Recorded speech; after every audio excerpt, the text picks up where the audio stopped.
हाय। हाय। तुम इस स्कूल में नहीं आई हो?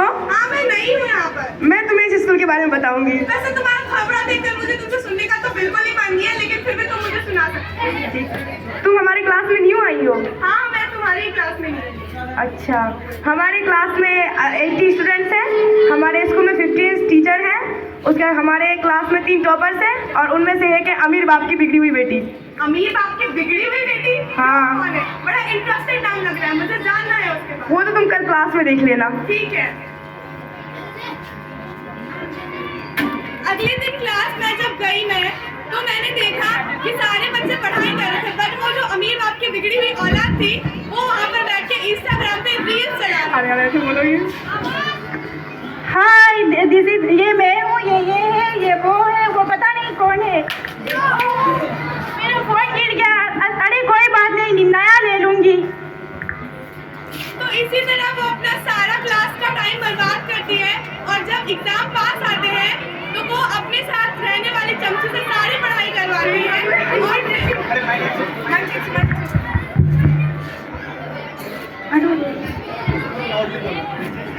तो इसी तरह वो अपने क्लास में सारा वक्त गुजारती है, और जब एग्जाम्स करीब आते हैं तो वो अपने साथ रहने वाली चमची से सारी पढ़ाई करवाती है, और एग्जाम में चीटिंग भी उसी का करती है। और बाई चांस उसके नंबर कम आ जाते हैं तो वो टीचर को घूस देकर अपना मार्क्स बढ़वाती है। Next day.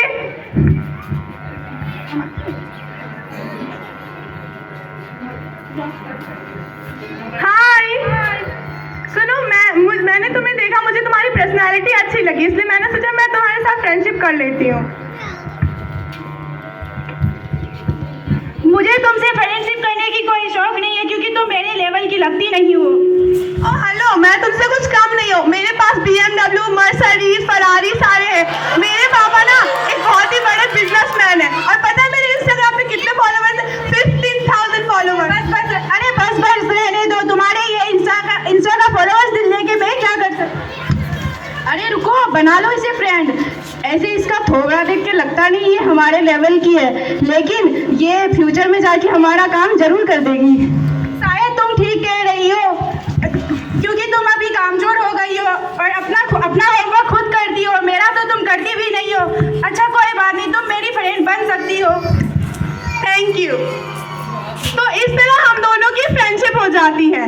फिर कुछ दिनों से मैं उसके साथ रहने के बाद मैं उसी की तरह बन जाती हूँ। मैं भी थोड़ा थोड़ा फेंकने लगती हूँ उसकी तरह, क्योंकि वो मेरे सामने फेंकती है तो मुझे भी फेंकना पड़ता है। तो देखते हैं। हाय, कैसी हो?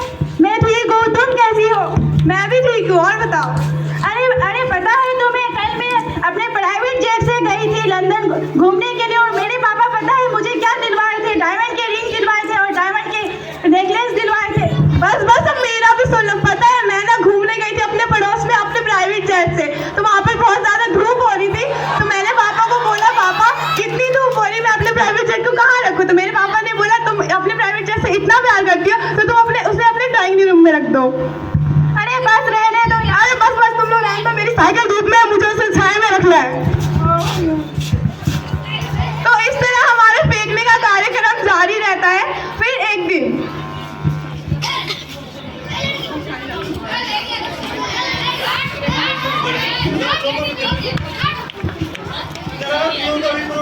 आउच, मेरे पैर में तो मोच लग गया।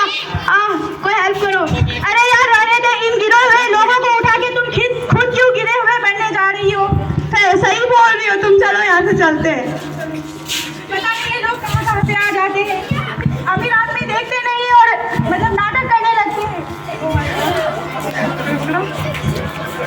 तो ऐसा ही चलता रहता है।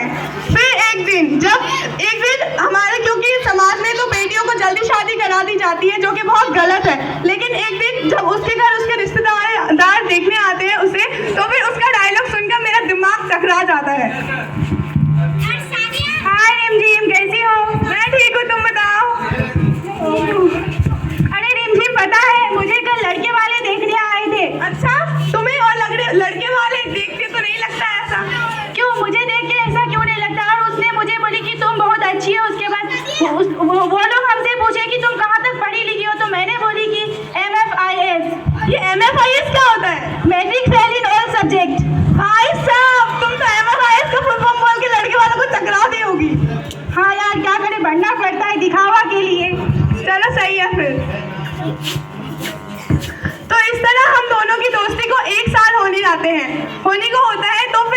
घटना सामने आता है।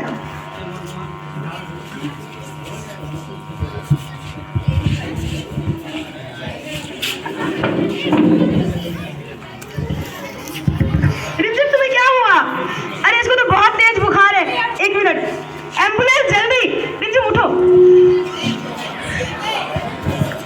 रिंजन उठो उठो, तुम्हें क्या हुआ? अरे समझ तुम मैं यहाँ कैसे क्या कर रही हूँ? तुम सड़क में गिरी हुई थी नाले के पास, मैं तुम्हें उठा के लाई। क्यों? मैं तो सादिया के साथ घूम रही थी। हाँ, तुम्हारा बहुत तेज बुखार था, तुम बेहोश होकर गिर गई थी शादिया चली गई मोबाइल चलाते चलाते। पर देखो मैंने तुम्हें कितना जलील किया, लेकिन आज तुम मेरी हेल्प कर रही हो। हमें कोई जलील करे या हमारा बेइज्जती, हमें उस पर ध्यान नहीं रखना चाहिए, क्योंकि इंसानियत दुनिया में सबसे बड़ी चीज होती है। अरे हमें भी माफ कर दो, मैंने भी तुम लोगों को बहुत जलील किया, इसके लिए सॉरी। अरे कोई बात नहीं, मैंने तुम लोग की कोई भी बात का बुरा नहीं माना, लेकिन अब हम लोग दोस्त बन सकते हैं। हाँ बिल्कुल, क्यों नहीं। लेकिन उससे पहले एक बात, घमंड कभी नहीं, because attitude is harmful for us. और आज से तुम उसे अपनी चमची नहीं बनाओगी, तुम सारा होमवर्क खुद करोगी। हाँ मैं खुद करूँगी अपना सारा होमवर्क। तो इस तरह हम सबके घमंड का स्वाहा हो जाता है और हम सब खुशी खुशी रहने लगते हैं, और आज यहाँ पर आकर इतने अच्छे से रह रहे हैं। ये बात सच है कि हमें घमंड नहीं करना चाहिए, क्योंकि घमंड करके क्या फायदा? हमारा मकान कार सब तो यही रह जाने वाला, जो भी जाएंगे हमारे कर्म जाएंगे, तो इसीलिए हमें घमंड नहीं करना चाहिए।